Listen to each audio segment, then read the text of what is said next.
자, 지난 시간에 회전근 파열에 대해서 진찰법과 치료에 대해서 말씀을 드렸습니다. 그럼 오늘은 회전근을 제외한 어깨의 다른 통증은 어느 것들이 있고 이거 진단은 어떻게 하는지 치료는 어떻게 하는지 거기에 대해서 말씀을 드리기로 하겠습니다.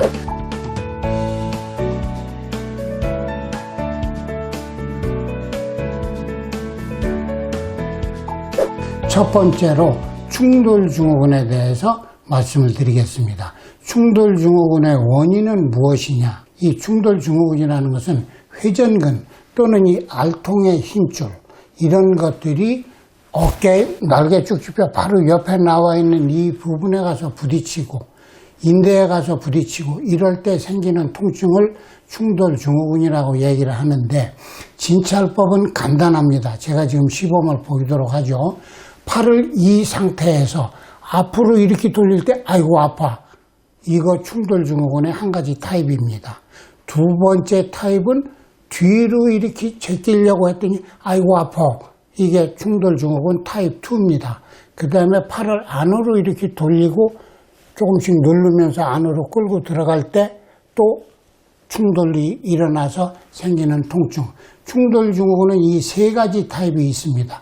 원인은 회전근과 알통 힘줄이 두꺼워진 인대 또는 뼈 밑으로 들어가면서 부딪혀서 생기는 현상이죠. 그러면 이때 치료는 회전근 파열된 부위, 회전근이 부어있는 부위와 마찬가지이기 때문에 회전근 파열과 거의 동일한 치료를 하면 좋다고 생각을 합니다.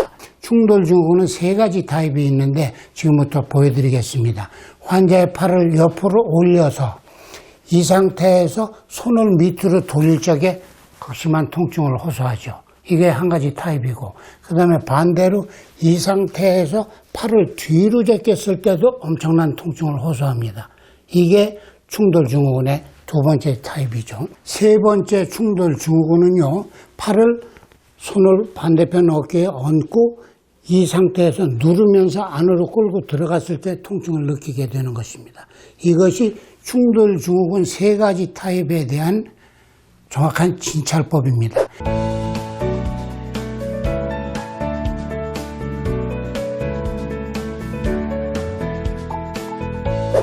그럼 두 번째로 염증이 생길 수 있다 하는데 가장 큰 염증은 이 회전근 1번 지난번에 말씀드렸어요. 회전근 1번이 팔을 옆으로 들어 올리는 것이고 이 팔 위쪽에 국가대표 선수들이 태극기를 여기 붙이고 있죠. 여기를 짚으면서 여기가 아파요 했을 적에 그 염증이 생기는 건데 그 염증은 어디에 생기느냐?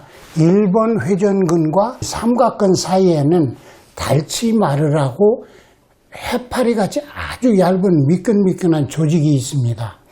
이것이 부으면서 이 날개축지뼈 밑으로 들어갈 적에 눌려서 아이고 아파요.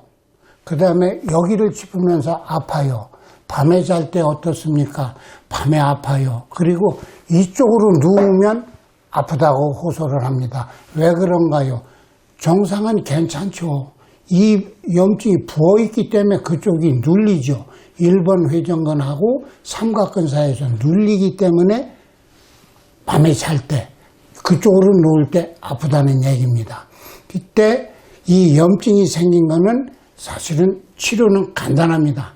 요것만 있다고 하면은 여러분들이 알고 계시는 뼈주사라는 거, 스테로이드를 요 염증 치료에는 특효약입니다. 그러나 그냥 치료는 안 되죠. 그 두께가 1, 2mm도 안 되기 때문에 꼭 초음파 주시하에 바늘을 확인하면서 정확한 부위에 집어넣게 되면은 치료는 아주 드라마틱하게 날 수가 있습니다. 이때 이 염증은 또 어떻게 하느냐? 팔을 들어 올릴 적에 그 염증이 아직 날개축지뼈 밑으로 안 들어간 상태이기 때문에 이때는 안 아픕니다.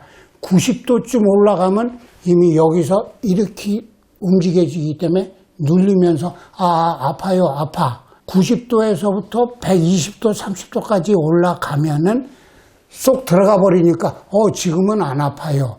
이게 전형적인 염증이 날개축뼈 밑으로 들어갈 때 생기는 통증입니다. 그러나 제 경험상으로는 보면 많은 환자들이 귀에다 붙일 때까지 계속 통증을 호소하는 경우도 꽤 있습니다. 이것이 어깨의 회전근 1번과 삼각근 사이에서 생기는 해파리 같은 조직의 염증이죠. 밤에 아프고 그쪽으로 누웠을 때 눌려서 아픈 거, 이것이 주 증상입니다. 치료는 주사 한 번 맞으시면 상당히 호전을 볼 수가 있습니다. 환자분으로 하여금 그 상태에서 팔꿈치를 구부리지 말고 그대로 올려서 귀에다 갖다 붙여보라고 하는 것입니다. 한번 올려보시죠. 자, 왼쪽 어깨는 다 올라가는데 오른쪽 어깨는 이미 통증이 생겼기 때문에 이분은 안 올리려고 합니다. 그때 제가 한번 해보겠습니다. 제가 팔을 올릴 건데 어느 각도에서 통증이 생기면 말씀해 주세요. 자, 올리겠습니다. 자, 이때 힘이 들어오죠.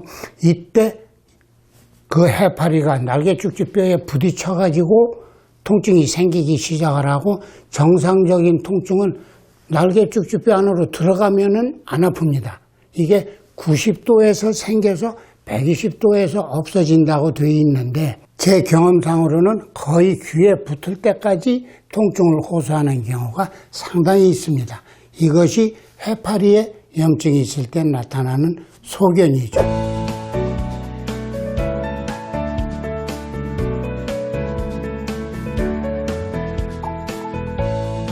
자, 이제 여러분이 잘 아시는 오십견에 대해서 말씀을 드리겠습니다. 오십견은 보통 오해를 하고 계신 것이 어깨 관절의 모든 방향에 통증이 있으면 오십견이라고 생각하기가 쉽습니다.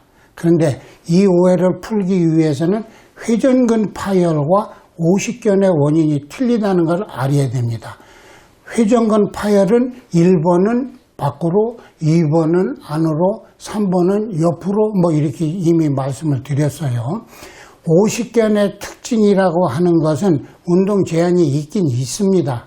있는데 어느 방향의 운동 제한이 더 많으냐, 그걸로 오십견이라는 정의를 내리게 되는 것입니다.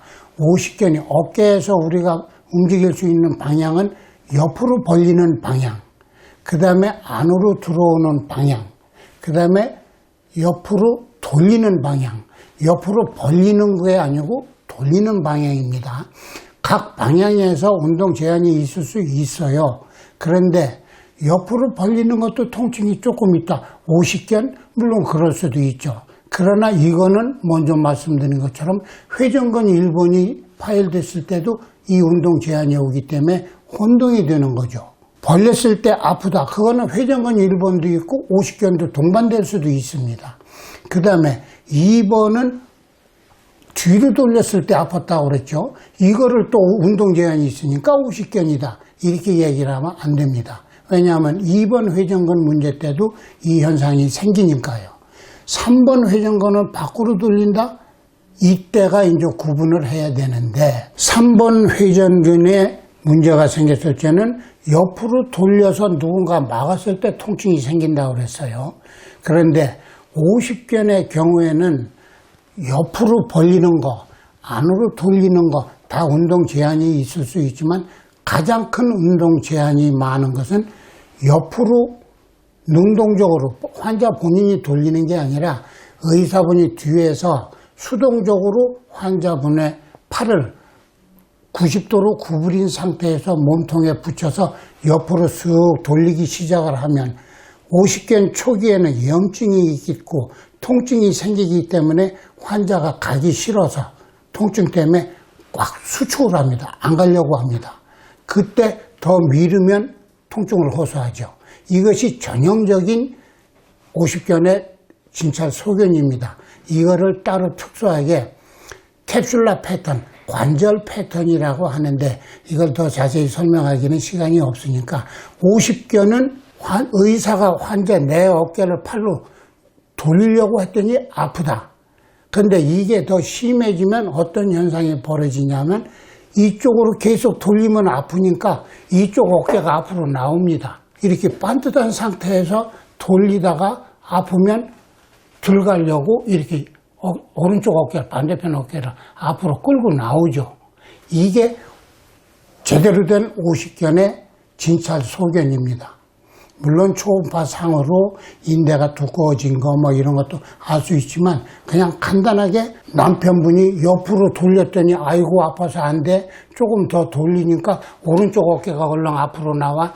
이것이 가장 특징적인 오십견 소견입니다.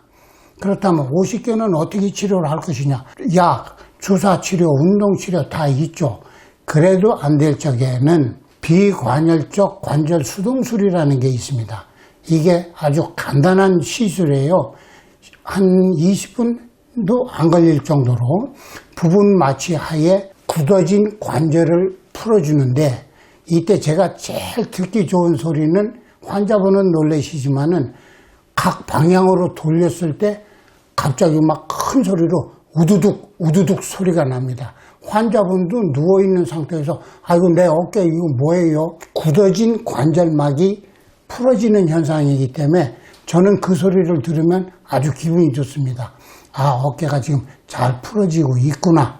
그 다음에 이것을 하기가 어려우면 이제 굳어진, 좁아진 관절을 넓혀주는 관절경 수술도 있습니다. 그러나 제 경우는 조금 전에 말씀드린 부분 마취 하에서 제가 직접 손으로 굳어진 관절막을 걷어내면, 풀어주면 효과가 아주 대단하다는 거죠. 오십견의 주 특징도 조금 전에 말씀드린 염증과 같이 야간통이 그렇게 심한 것입니다. 그래서 치료는 그렇게 비관혈적 수동술도 가능하고 운동도 가능하고 다 하다는 말씀을 드립니다.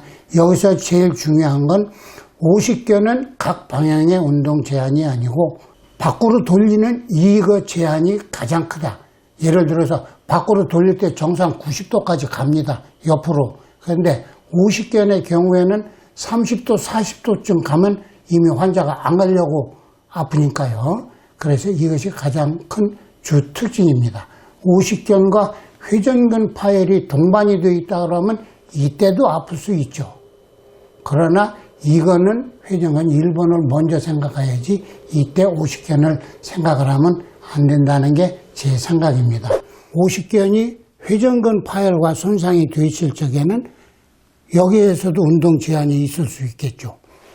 여기서도 운동 제한이 있을 수 있고 안으로 돌려도 운동 제한이 있을 수 있죠. 그런데 오십견은 가장 특징적인 것이 환자의 어깨를 잡고 밖으로 돌렸을 때 40도가량에서 환자는 염증이 생기기 때문에 근육을 경직시켜서 안 돌아가려고 합니다. 통증을 줄이기 위해서. 이건 오십견의 초기 증상입니다. 그 다음에 어깨 관절이 완전히 굳었다. 그때는 돌려도 딱딱해졌기 때문에 안 돌아갑니다. 그런데 더 돌리면 통증은 생기겠죠. 그러면 이때 환자 어깨가 앞으로 이렇게 돌아버립니다. 이래야 통증을 안 일으키니까요. 다시 한번 보여드릴게요. 여기서 돌릴 때 통증이 있는데 아파요 아파요 하지만 제가 더 돌려볼게요 해서 끝까지 돌리려고 하면 통증 때문에 반대편 어깨가 앞으로 돌아 나오는 거죠. 이것이 오십견의 가장 주 특징이고, 또 한 가지 얻을 수 있다면은 어깨를, 팔을 이 상태로 돌렸을 때 정상인은 몸통과 이 팔이 일직선인데 오십견이 있는 경우에는 이렇게 팔이 앞으로 나옵니다. 일직선이 되지 않고 앞으로 나오는 거죠. 팔이. 이때도 오십견을 의심해 볼 수 있습니다. 치료법은 말씀드렸고 여지껏 진찰 소견에 대해서 말씀드렸습니다.